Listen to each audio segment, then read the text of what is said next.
Masechet Psachim, traité Psachim, d'Afraïm, feuille numéro 70, nous sommes à la 5e ligne. La Mishnah disait, Venechelet Ishne Yamim Vechule, que le sacrifice de fête qu'on offre le 14 Nissan se mange en 2 jours et 1 nuit, comme tout sacrifice de shtamim, de pacification. Matitin de Loke Ben Tema.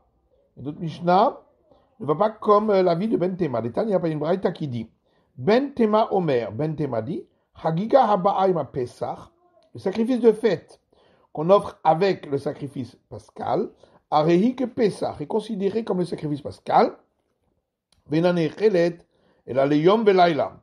On ne peut la manger que 1 jour et 1 nuit, donc le jour où on l'offre et la nuit qui suit.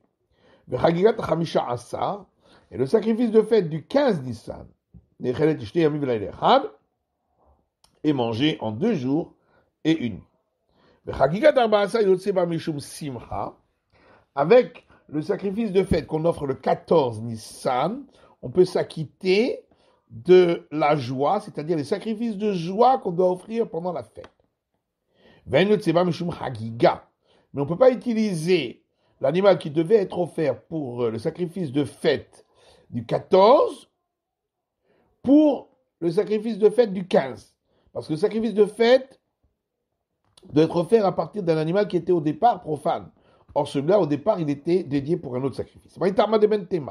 Quelle est la raison de la vie de Ben Tema? Qu'il est maintenu Rav Lechia Bere, c'est comme Rav a enseigné Achia son fils, c'est marqué dans le verset, Velo Yalin la Boker Zeva Chaga Pasach. Et ne doit pas passer toute la nuit jusqu'au matin le sacrifice de fête de la Pâque. Zeva Chag, qu'est-ce que ça veut dire le sacrifice de fête? Ze Chagiga. Ça s'applique au sacrifice de fête du 14. À Passach et la Pâque, Kemashmao, c'est le sacrifice pascal. Va'amar Hamana lo yalin. La Torah a donc dit que le sacrifice de fête non plus ne doit pas passer toute la nuit jusqu'au matin. Ibayaleu. On s'est posé la question. Le Ben Tema, d'après Ben Tema, Nechelet Sali ou Nechelet Sali? Est-ce que le sacrifice de fête du 14 Nissan, on doit le manger grillé ou on n'a pas besoin de manger grillé? Qui a Hamana le Pessah? Quand la Torah a juxtaposé ce sacrifice avec le sacrifice pascal, les lina, c'est pour l'interdiction de le faire passer toute la nuit jusqu'au matin. Avalet sali, l'eau, mais pour l'obligation d'être grillé, non. Odinma loshana, ou bien il n'y a pas de différence, et également sur le sujet d'être grillé aussi, c'est juxtaposé au sacrifice pascal et ça doit être absolument mangé grillé. Tashma, viens écoute une braïta, une Mishnah, pardon. Halayla hazé kulot sali. La Mishnah dit que dans le texte de la Manishtana du soir de Pessah, lorsque le temple était là, on disait cette nuit-là, on mange que grillé, alors que les autres nuits, on peut manger également bouilli et cuit, etc. Vama Rav Rizda, Zoudire Ben Tema. Et Rav Rizda dit, c'est la vie de Ben Tema, que le sacrifice de fête aussi ne peut être mangé que grillé. Shmarmina, donc d'ici, on a une preuve, on a une réponse, qu'effectivement, d'après Ben Tema, le sacrifice de fête du 14 également doit être mangé entièrement grillé. Ibayaleu. On s'est posé une question. Le Ben Tema, d'après Ben Tema, Ba'amina Bakar ou Ena Ba'amina Bakar? Le sacrifice de fête du 14 Nissan, il peut être également gros bétail ou il ne peut pas être gros bétail. Ba'amina Nekevot ou Ena Ba'amina Nekevot? Il peut être femelle ou il ne peut pas être femelle. Ba'abat Shteshanim ou Ena Ba'abat Shteshanim? Il peut être d'un animal de sa 2e année ou il ne peut pas être d'un animal de sa 2e année. C'est-à-dire, qui a le Pessah? Quand la Torah a juxtaposé ce sacrifice avec le sacrifice pascal, les midé de Achila, c'est concernant la consommation du sacrifice. Avalechol midé, et pour le reste, l'eau n'est pas juxtaposé au sacrifice pascal, donc il n'a pas les règles du sacrifice pascal. Odima loshana, ou peut-être il n'y a pas de différence, là aussi, on lui donne les règles du sacrifice pascal, et donc uniquement petit bétail de la première année et mâle. Tashma, viens écoute, une braïta qui dit, Hagiga Baïma Pesach, le sacrifice de fête qu'on offre avec le sacrifice pascal, Areik et Pesach, est considéré comme le sacrifice pascal. Elle a les mêmes règles que le sacrifice pascal. Ba'aminatson, elle doit être petit bétail. Barmina bakar, et pas de gros bétail. Barmina zecharim, il doit être d'animaux mâles. Barmina nekevot, et pas d'animaux femelles. Ba'abat shelata, il doit être l'animal de sa première année. Ba'abat shanim, et pas de sa deuxième année. Il ne peut être mangé qu'un jour et une nuit. Et il ne peut être mangé que grillé. Il ne peut être mangé que par les personnes qui se sont inscrites pour le manger au moment de son abattage rituel. Qui as-tu donc entendu qui pense cela? Que pour les règles de consommation, c'est comme le sacrifice pascal. Bentema, c'est Bentema. Et de là, on voit que pour tout le reste également, il est considéré dans les mêmes règles que le sacrifice pascal. Donc on a une réponse à notre question. On s'est posé la question. Les Bentema, d'après Bentema, est-ce que pour le sacrifice de fête du 14 Nissan aussi, il y a l'interdiction de casser les os? Ou il n'a pas l'interdiction de casser les os? On peut dire ainsi. C'est vrai que la Torah a juxtaposé, d'après Bentema, le sacrifice de fête du 14 avec le sacrifice pascal.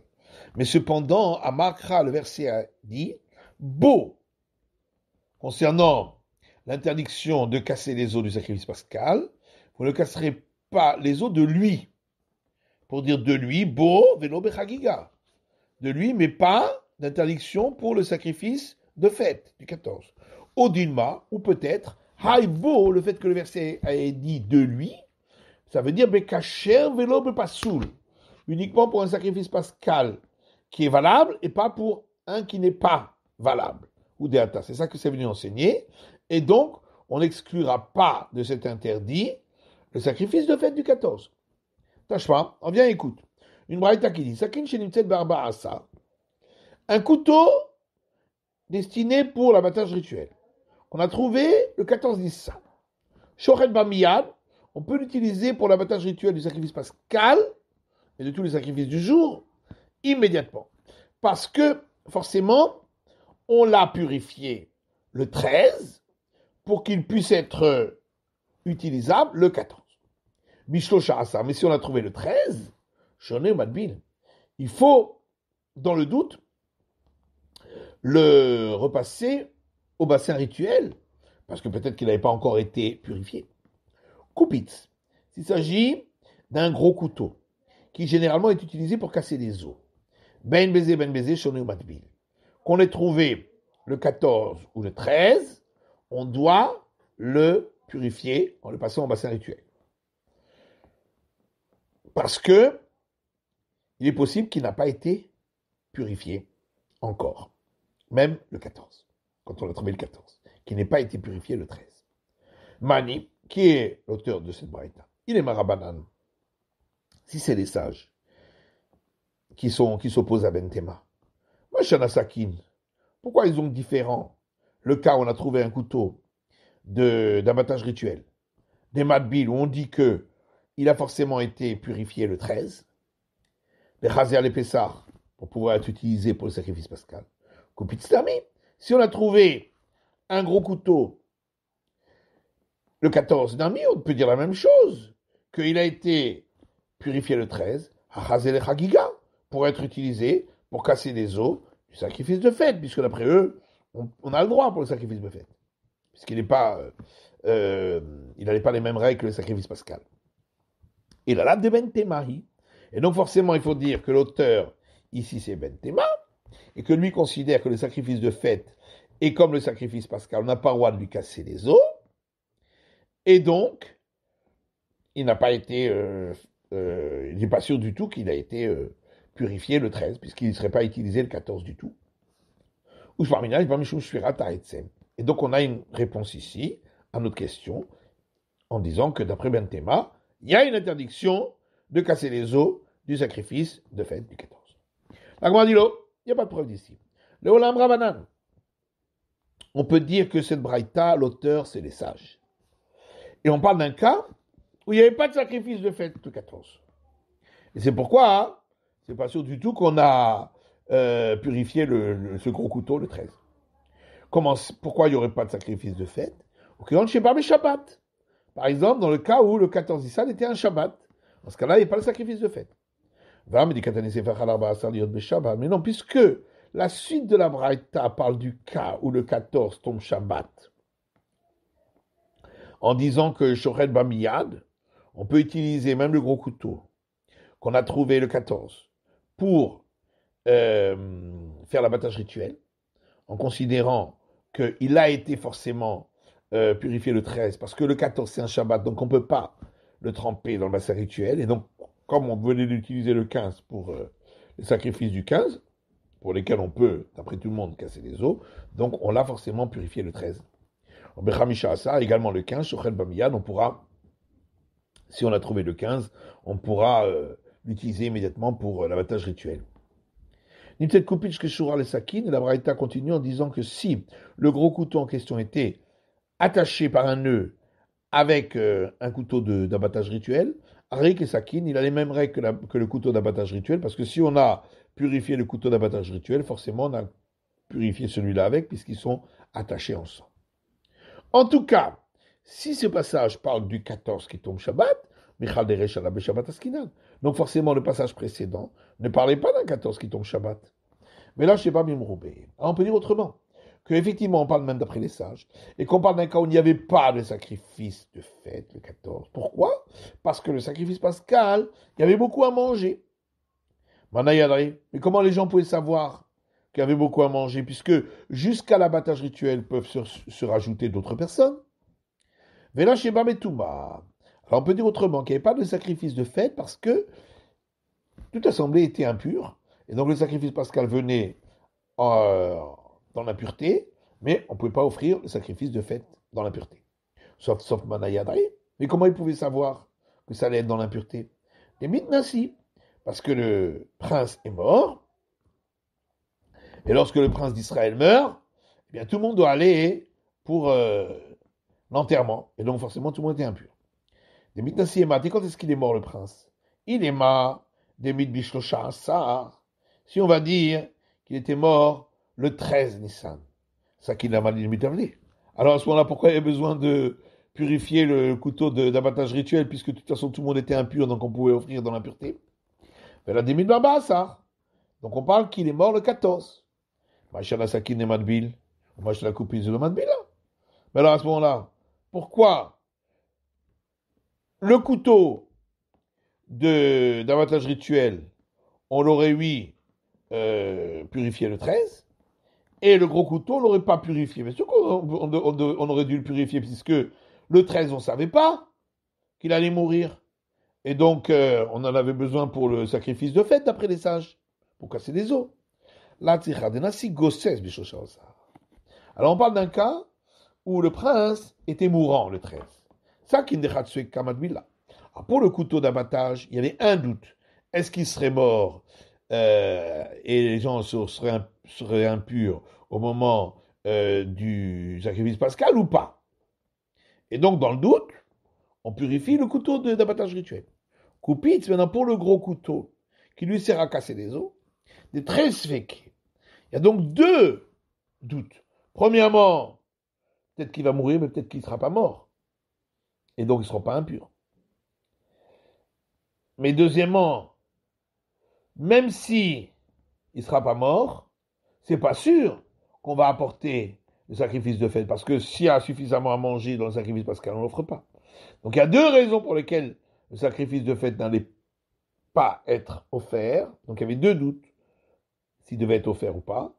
Et donc dans ce cas-là, on n'a pas purifié le couteau en question, puisque il y avait beaucoup de doutes qu'il serait offert ce sacrifice de fête. Et donc l'homme Billah, c'est pourquoi on craint qu'on n'a pas purifié le fait. Tania, il y a une braïta qui dit Yuda ben Durtaï Piresh. Yuda, fils de Durtaï, s'est séparé du peuple d'Israël. Hu ve Durtaï beno. Lui et Durtaï son fils. Voilà, Yashavlo Bedarom. Il est allé dans le sud d'Israël pour ne pas être présent au moment où on offrait le sacrifice pascal. Amarim Yavo Eliaou, parce qu'il a dit ainsi, peut-être que le prophète Élie va venir. Yomar lahem l'Israël, et va dire à Israël, Mipne malo chagaktem chagigam beShabbat. Pourquoi n'avez-vous pas offert le sacrifice de fête du 14 Nissan quand c'était Shabbat? Ma'en omrim. Et qu'est-ce qu'ils vont répondre, l'eau, à lui? Parce que je suis très étonné sur les deux grands de la génération, Shmaya et Avtalion, qui sont des grands sages, Chachamim Gdolim, sont des grands sages, Vedarshanim Gdolim, et de grands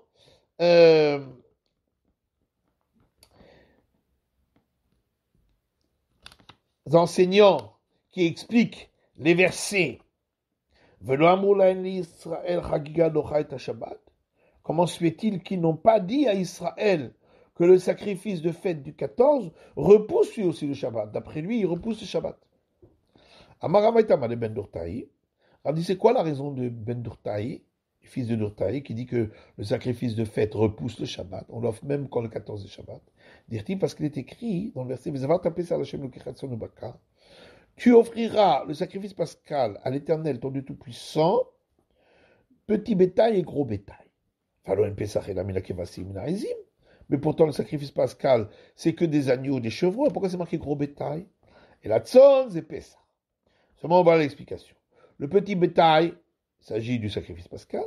Bakar et le gros bétail, Zuchagiga. Il s'agit du sacrifice de fête qu'on offrait le 14. Vamar Hamanav Zavarta Pessah. Et la Torah a dit, et tu offriras le sacrifice pascal, pour nous dire que ce sacrifice de fête également est considéré comme un sacrifice pascal et doit repousser le Shabbat. Ravashi dit, nous, est-ce que c'est l'explication de ces gens-là qui se sont séparés du peuple d'Israël qu'on va donner? Et la Kral, qui est des Rav Nachman. En réalité, ce verset-là, pour tous les autres, pour nous tous, il est venu pour l'enseignement de Rav Nachman. Amar Rav Nachman, Amar Rabba Baravua, car Rav Nachman a dit au nom de Rabba Baravua, Minaïn emotar apesar shekarev shlami. D'où sait-on que le surplus de sacrifice pascal, c'est-à-dire, dans le cas où on avait dédié une bête pour le sacrifice pascal, en fait, quand on ne l'a pas offert, parce qu'on l'avait perdu, et alors on a offert une autre à la place, et après on l'a retrouvée. Ou bien dans le cas où on avait dédié de l'argent pour le sacrifice pascal, et en fin de compte, on n'a pas eu besoin de tout l'argent. Qu'est-ce qu'on fait avec le surplus, ou avec cette bête qui n'a pas été offerte? Chez Karev Shlamim, on l'utilise pour le sacrifice pacificatoire. Chez Neymar, d'où le sait-on? Parce que c'est marqué dans le verset Vezavar Tapesar Lashem Lokechatson Baka. Tu offriras en sacrifice pascal à l'Éternel, ton Dieu Tout-Puissant, du petit bétail et du gros bétail. Vechi Pesar Mina Bakarba. Est-ce que le sacrifice pascal, on l'offre avec du gros bétail? Pourtant, le sacrifice pascal n'est que d'agneau ou de chevreau. Et la motara Pessah,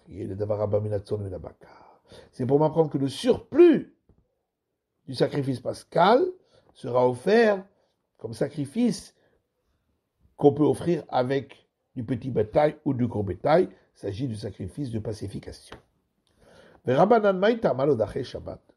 d'après les sages, pourquoi